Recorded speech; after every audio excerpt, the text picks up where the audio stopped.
Hi there, this is Connor the Language Czar, and in this video I'm going to give you an overview of the 5 most common scams that I encounter when traveling in Europe in particular. So the first thing is, why so many scams if you're traveling as opposed to if you live in the city? That's because travelers are vulnerable targets for scam artists or thieves because they're not really completely comfortable with their environment when they're traveling. They're maybe a bit stressed because they're having to jump on transport that's unfamiliar, take obviously unfamiliar routes across the city or across the country. So it really sucks. I mean, who likes being scammed? No one. No one likes losing their money and being maybe embarrassed about what happened to them. First scam that, especially here in Eastern Europe or even in Central Europe, that I see happen a lot is people being approached normally by attractive women. It usually targets single men or groups of young men.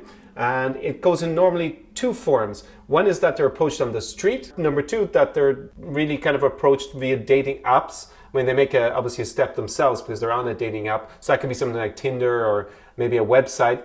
So basically the crux of the scam is going to be to lead this vulnerable man or a young group of men to an establishment where they're basically going to be overcharged. That's the basic premise. In Central and East Europe, women tend to be very attractive. I guess it can happen in every country, but particularly in these countries, women are very attractive. And a lot of men travel to these countries hoping, in part, to meet beautiful girls. So it's kind of as if they've already been a little bit programmed by their decision to go there, that they're vulnerable for this kind of scam. I saw a lot, say in Budapest or in Prague, is that there's a girl approaches and normally they approach them in English and they pretend they have some sort of problem or some sort of normal question looking for directions, and then they kind of befriend them, they strike up a conversation, and then after such an amazing start to their meeting, they suggest that they go somewhere and drink. And of course, where they bring them is going to be completely overpriced. So maybe they go to a bar and then after ordering drinks, food, whatever it happens to be, in the place, the girl will suddenly have to leave and the guy is then stuck with the big bill.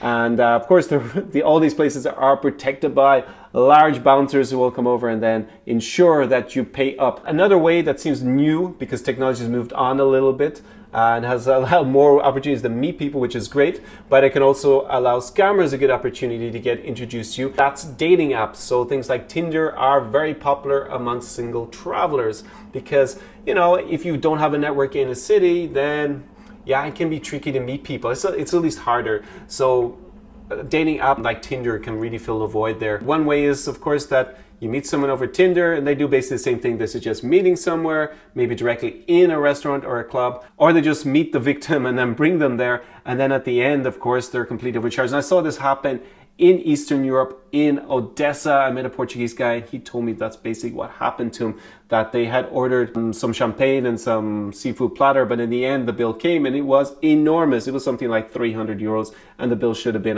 he actually had the bill and I took a look at it. A real bill would have been about 30. So they got charged 10 times more. So you really have to be careful if you're traveling to avoid that scam, especially if you're a young guy and love stuck with all those beautiful Eastern and Central European girls. So the second scam I want to discuss in this video is being shortchanged or being given the wrong change when you go and buy something. In Moscow, I remember on the metro, went to buy some metro tickets. I gave the lady at the cashier a large note, and then she gave me back 1 note and then kind of waited to see if I'd take it or not. But of course, maybe she was giving me about half my change back. She was just hoping that I wouldn't notice and I would think that that's all she had to give me back. I also saw this happen in Kiev once or twice. People just gave me the wrong change and then I was like, yeah, where's the rest of it?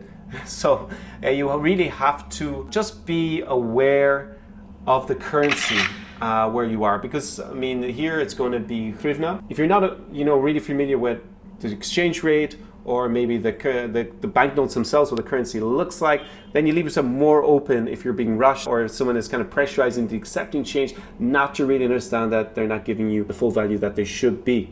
So the third scam that I want to make you aware of, especially here in Europe, is this kind of friendship bracelet scam. So basically what will happen is someone will approach you and offer you for free a little trinket, like a little friendship bracelet, to try and strike up some sort of rapport with you. And once you accept it, they will then pester you for money because they're not planning to become your friend or give you anything for free. So if someone offers you something kind of, you know, it's out of place to start offering people friendship places you've never met. Just ignore them, walk by. But unfortunately, a lot of tourists stop and then they get drawn to a conversation, then they feel bad, and then the people basically pester them non-stop until they get some money out of them.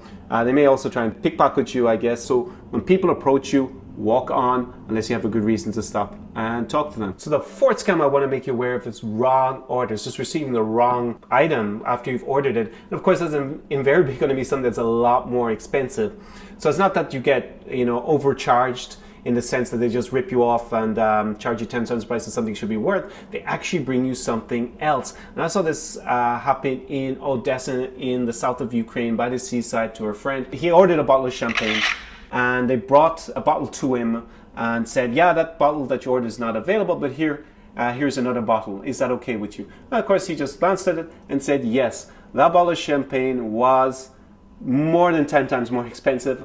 If I remember correctly, the final bill was $450, and he thought he was buying something for about $25. So there you go. That's what can happen if you don't pay attention and they bring you something that you didn't actually want. So just be aware of what exactly you're ordering, what it should look like, and what the price should be. Just always double check. So the fifth and final scam that I want to go into is basically pickpocketing, but it's pickpocketing with some sort of deception that targets travelers. I can remember Barcelona in particular being a really dodgy city in terms of pickpocketing. I was walking down the street of Las Ramblas in the center of the city, and they would just target a lot of tourists, and you would even see thieves just sprinting up and down the thoroughfare, having robbed someone, unfortunately. Once someone tried to play the, I think you can call it the Ronaldo deception or distraction trick, where they come over and they start talking about a football match, and then they put their leg between your legs,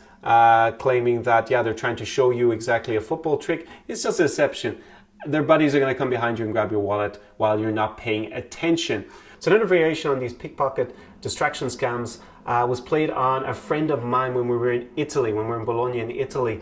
And that's like they pretend that they're throwing a baby to you, right? So you see a couple and they have a baby in their arms, and suddenly they throw it to you. So your first reaction is to reach out and grab the baby, because you think, wow, there's a baby about to fall on the ground. As soon as you put your arms out and grab the baby, their accomplices have come behind and they've got your wallet or your valuables immediately, and they're off. And that was not really a baby that they threw at you. It was actually a doll. So they have it camouflaged so it looks like a baby. Terrible. So as a bonus tip, be really careful with taxis in general. I have a whole video about taxi scams and how much I really dislike the taxi mafia. But fortunately, taxi mafia is being completely undermined at the moment by technology. And that's because today you can use apps like Uber is very popular. And there's always a local taxi app. And there you can track exactly the price, the kilometers you've traveled, the exact distance you've traveled, and what the price should be. Plus you have a link back to the taxi driver. For example, if you forget something in the taxi, it's a lot easier to contact the taxi driver if you already have his contact is a way of contacting him through an app. So I really encourage you to use those apps when you're traveling. It really helps a lot for avoiding being scammed by taxi drivers in particular. So they're the 5 most common scams that I've been aware of traveling out Europe. I've gone to every single country, all 50 countries in Europe. I have a good overview of the scams that are played in this part of the world. Let me know in the comment section below the video if you've encountered these scams, been a victim of them, seen that happen, seen other scams that I haven't mentioned here. I have seen scams that are similar in other parts of the world. Write me all that good stuff. It's great to hear your experiences. Give this video a big thumbs up if you liked it, and be sure to subscribe to the channel for more, and see you in the next video. Happy and safe traveling.